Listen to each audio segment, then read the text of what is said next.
आप इस एक साल को निकालिए और पिछले 10 साल प्राइम मिनिस्टर नरेंद्र मोदी के याद करें।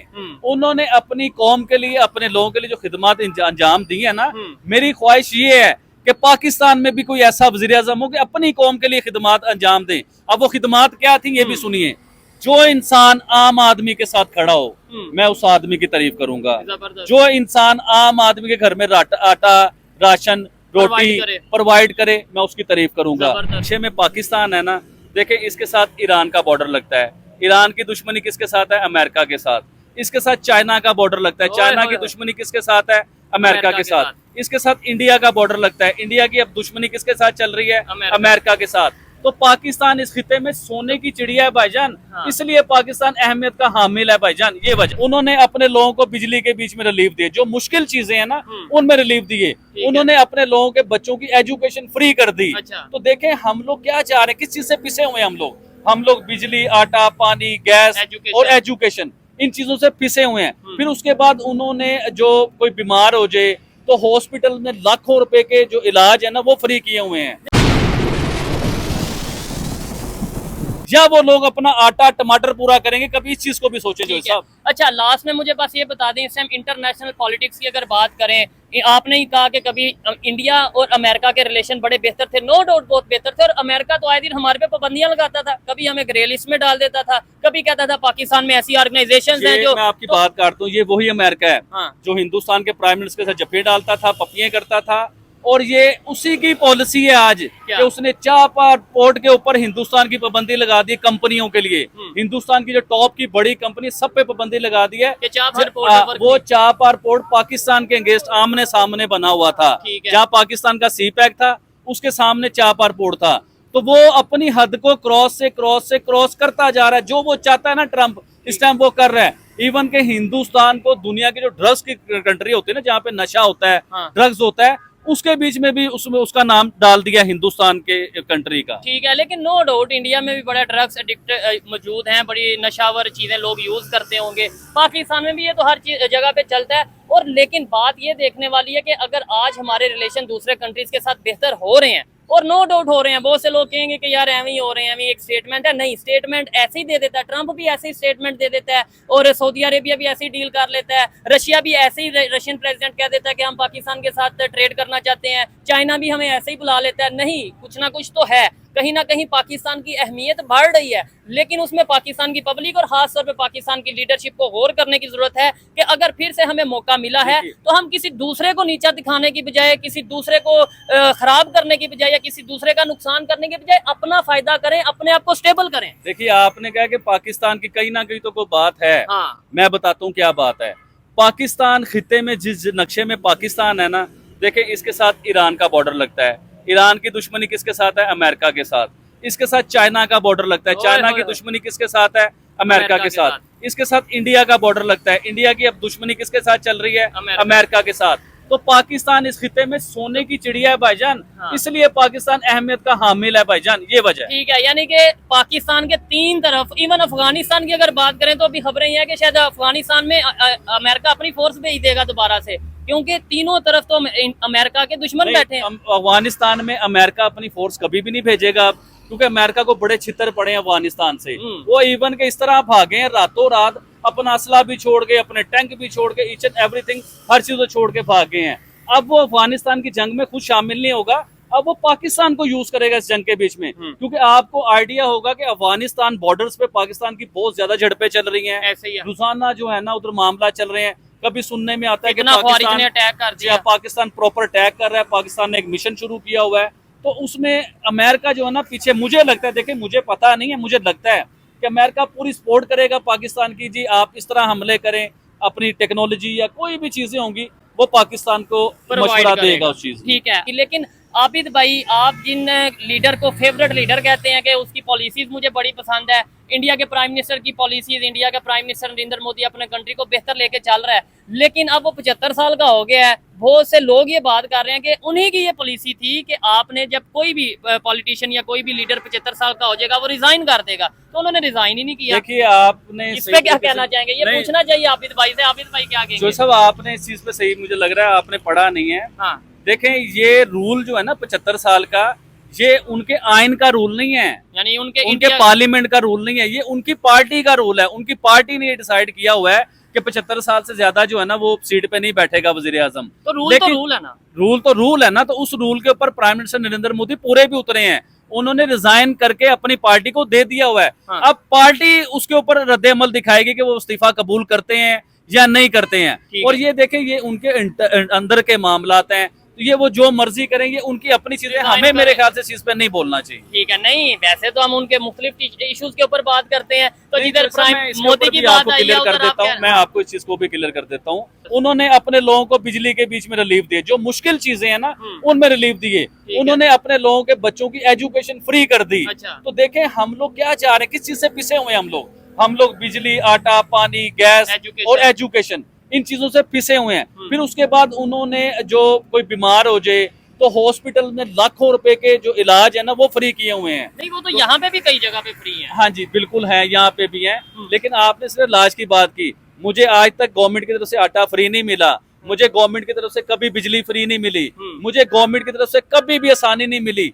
देखिए मैं अपने बच्चों की फीसें खुद देता हूँ, मैं अपने घर का बिजली का बिल पूरा देता हूँ, 1 रुपया भी माफ नहीं करवाता, और टैक्स भी पूरा देता हूँ, अपने कारोबार में टैक्स पूरा देता हूँ। इवन के मैं कोई चीज परचेज करने चला जाऊं तो उसके ऊपर भी टैक्स पूरा देता हूँ, बिल बनवा के आता हूँ कि कहीं पे 2 नंबरी से टैक्स चोरी ना कर रहा हो ये इंसान।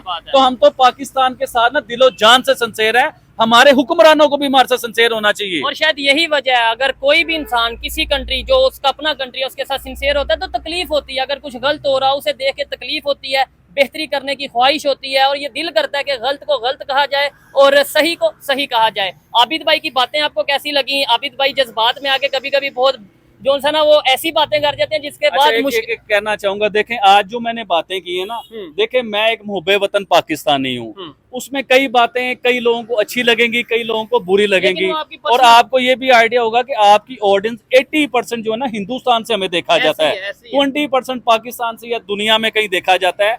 तो मैं हिंदुस्तानी को मैसेज दूंगा, मेरी जगह पे आप हो और आपके हिंदुस्तान की बात हो तो आप भी ऑब्वियसली अपने हिंदुस्तान के हक में बात करेंगे। तो मैं भी अपने पाकिस्तान की तकलीफ में बोलता हूँ कि मेरा पाकिस्तान कैसे तरक्की करेगा, मेरे पाकिस्तान के चांद पे नाम कैसे लिखे जाएंगे, मेरे पाकिस्तान के लोगों को सहूलतें कैसे मिलेंगी। हम तो ये ख्वाहिशात करते हैं भाईजान, और हमारी कोई ख्वाहिश नहीं है इसके अलावा। ठीक हो गया, आप इस 1 साल को निकालिए और पिछले 10 साल प्राइम मिनिस्टर नरेंद्र मोदी के याद करें।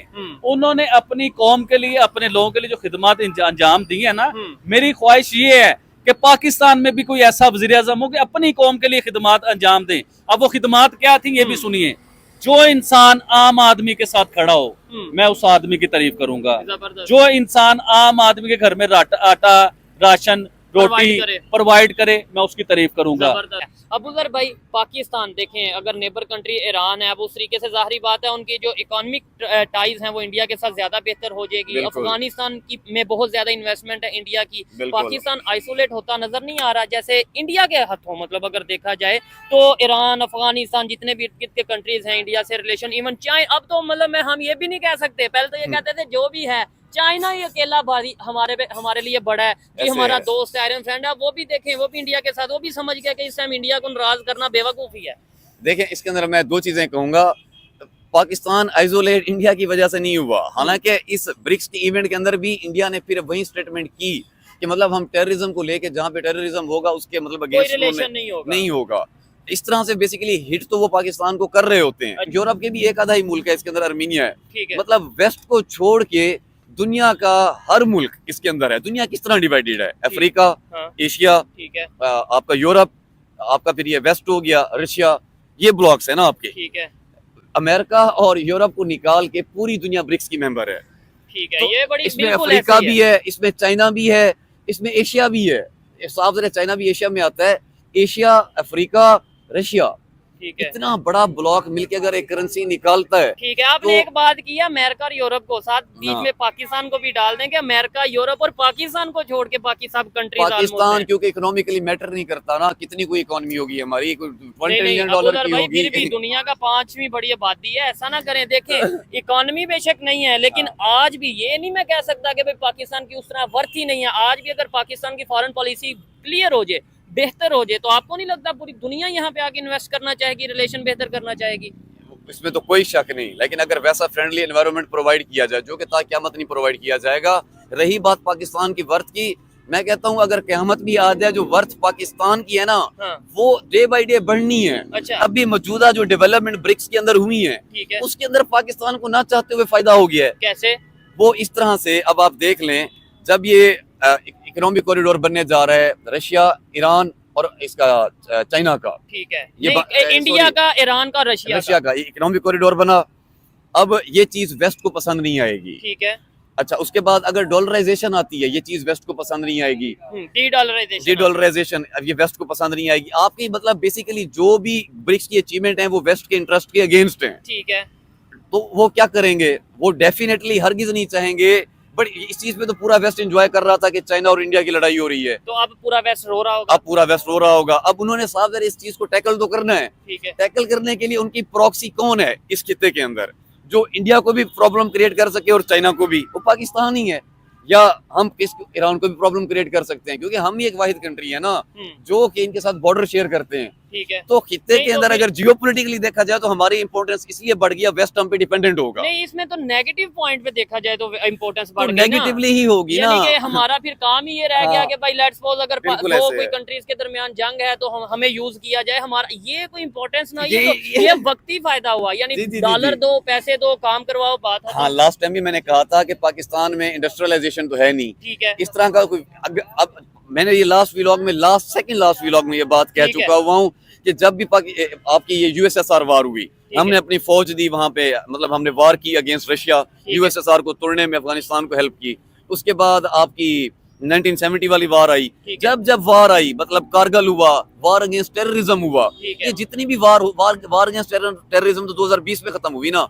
जब ये आती थी तो हमारे एकदम रिजर्व बढ़ जाते हैं। तो हमारे मुल्क की इकोनॉमी का जो मॉडल है वो है ही यही कि जंग हो और डॉलर है। दुनिया में ऐसा होता है कि भाई वार होती है, इकोनॉमी डाउन हो जाती है, हमारे इधर उल्ट चल रहा है। हमारे खित्ते में जब भी वार होगी पाकिस्तान की इकोनॉमी बढ़ेगी। ठीक है। अब देखे ना, वार अगेंस्ट टेरर खत्म हुआ, लेकिन टेररिज्म खत्म नहीं इस हुआ। टाइम दुनिया में कहीं पे भी मतलब कहीं पे भी हमारा किरदार नहीं आ पा रहा वार में, इस वजह से हमारे रिजर्व भी खत्म हो चुके हैं। हाँ, इसराइल के अगेंस्ट पाकिस्तान को शटअप रहने के लिए कहा गया, पाकिस्तान शटअप रहा। सिर्फ शटअप नहीं रहा, बहुत अच्छे लेवल पे जाके शटअप रहा, और उसका पाकिस्तान को फिर थोड़ा सा नवाजा भी गया। अभी जो हमारे रिजर्व मौजूदा $16 बिलियन पे गए हैं, वो कैसे गए हैं? भले वो गिरवी रिजर्व्ड हैं, हमें लोन क्यों दे दिया गया, हमें टेम्परेरी लोन क्यों दे दिया गया? क्योंकि हमने इसराइल के अगेंस्ट नहीं बोले, तो उसका हमें इनाम दिया गया। ठीक है। अच्छा अबूजर भाई, इधर एक चीज ये कहना चाहूंगा, इंडिया की, मतलब कोई भी कंट्री है उसकी फॉरेन पॉलिसी ही बेसिक चीज होती है जो डिपेंड करती है उसके मतलब डेवलपमेंट में, रिलेशंस में। इंडिया की फॉरेन पॉलिसी देखें, यूरोप के साथ उनके कोई ऐसी कोई जंग नहीं चल रही, रिलेशन नॉर्मल है, बेहतर है, ट्रेड चल रही है। अगर हम बात करें चाइना के साथ भी, अब हम ये कह सकते हैं कि भाई रिलेशन बेहतर हो गए। 5 साल बाद ऐसा सीन हुआ है कि भाई इंडिया और चाइना एक टेबल पे बैठे हैं और कोई ना कोई इस तरीके से डायलॉग हुए हैं। इसके अलावा अगर हम बात करें सऊदी अरेबिया, यूएई की बात करें, यूएई के प्रेसिडेंट, खासतौर पे अबू धाबी के जो प्रिंस हैं, जब भी इंडियन प्राइम मिनिस्टर ने ट्वीट किया है या कुछ उनके बारे में बात किया, उन्होंने यही कहा, स्टेटमेंट ऐसी दिया कि माय ब्रदर, वो तो उन्हें अपना भाई कह रहे हैं, यानी इतने क्लोज रिलेशन है। और हम जो उनसे पता नहीं कहाँ बेवकूफ बन रहे हैं। देखिए, अब वो बेसिकली हम क्या कंपैरिजन पाकिस्तान और इंडिया की फॉरेन पॉलिसी को लेकर कर रहे हैं ना। ठीक है। हमारी जो पाकिस्तान की जो फॉरेन पॉलिसी है वो बिल्कुल भी क्लियर नहीं है। वो कभी किसी को समझ ही नहीं आती कि बेसिकली ये चाह क्या रहे हैं। बायलैटरल रिलेशन चाह रहे हैं, इंटरेस्ट चाह रहे हैं। हमारी पॉलिसी, अगेन मैंने आपको पहले क्लियर कर दिया है कि जो हमारी फॉरेन पॉलिसी है वो डिपेंड करती है कि हमें एड कहाँ से मिलनी है या हमें फंडिंग कहाँ से मिलनी है। अच्छा। जहाँ से मिलेगी हमारा एरिया ऑफ इंटरेस्ट वहाँ चेंज हो जाएगा। तो रही बात इंडिया की, इंडिया को वो इसलिए माई ब्रदर कहते हैं क्योंकि वो ट्रेड करके, वो ट्रेड के जरिए, बिजनेस के जरिए, जॉब्स के जरिए, एम्प्लॉयमेंट के जरिए, इस जरिए इंडस्ट्रियलाइजेशन के जरिए वो मुल्क के अंदर डॉलर्स को लेके आते हैं। उनके जो $700 बिलियन हैं और हमारे जो $16 बिलियन हैं, इनमें फर्क यही है कि उनके अर्न्ड हैं, हमारे डोनेटेड हैं। ठीक है। और ये कोई छोटा फर्क नहीं है, तो वैसे भी डॉलर्स जितना फर्क है वो छोटा फर्क नहीं है, और जिस तरीके से आए हैं वो भी कोई आम अच्छा, बात अब नहीं आप एक बात बताएं, हमारे मुल्क में इतना बड़ा SCO इवेंट हुआ, ठीक है, क्या हमने उससे कोई अचीवमेंट हासिल की? कोई तो अगर ब्रिक्स में भी शामिल हो जाते तो हम क्या अचीवमेंट हासिल करते? हम बिल्कुल अचीवमेंट हासिल करते। इंडिया की फॉरेन जो पॉलिसी है उससे इस टाइम ये एज अ रोल मॉडल बन चुकी है पूरी दुनिया के लिए। अच्छा। अब वेस्ट क्या करता है, यूएसए क्या करता है, उसके मुल्क के अगर इंटरेस्ट के अगेंस्ट कोई चला गया उस पर सैंक्शन लगा देता है। इंडिया सैंक्शंस नहीं लगाता, ना वो लगाने की भी अथॉरिटी रखता है। लेकिन अब आप ये देख लें, अकेला एक ही मुल्क है पूरी दुनिया में जिसके इस टाइम इसराइल से भी अच्छे ताल्लुकात हैं, ईरान से भी अच्छे ताल्लुकात हैं।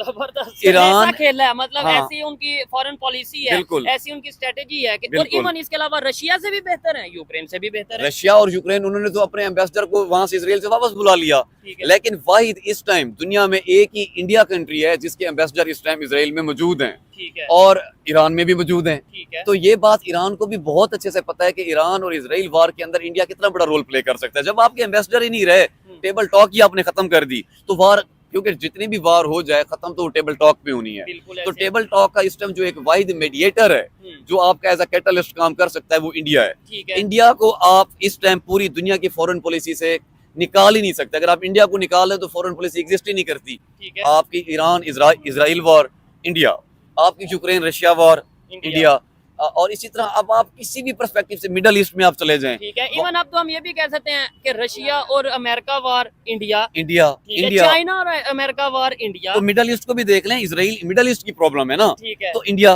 ठीक है, हर जगह इंडिया मजबूरी बन चुका है। इंडिया जरूरत के बन बगैर चुका है। ये पांचों वार, 4-5 जो भी वार चल रही है मुल्क के अंदर, दुनिया के अंदर, इनको जब भी खत्म करना पड़ेगा तो सबसे पहले जो नंबर 1 चॉइस होगी वो प्राइम मिनिस्टर नरेंद्र मोदी होंगे। कि इंडिया अपना हमसाया नहीं बदल सकता बदकिस्मती से। अच्छा।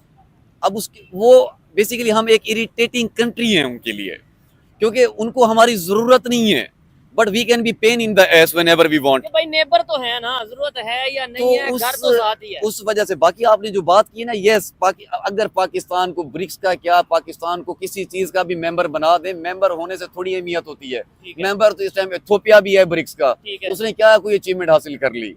सिर्फ मेंबर होना काफी नहीं, आपकी फेस वैल्यू भी हो। आपकी तो foreign मोदी जैसी policy- फेस वैल्यू आप कहाँ से लाएंगे? ये चीज़। प्यूटन जैसी कहाँ से लाएंगे?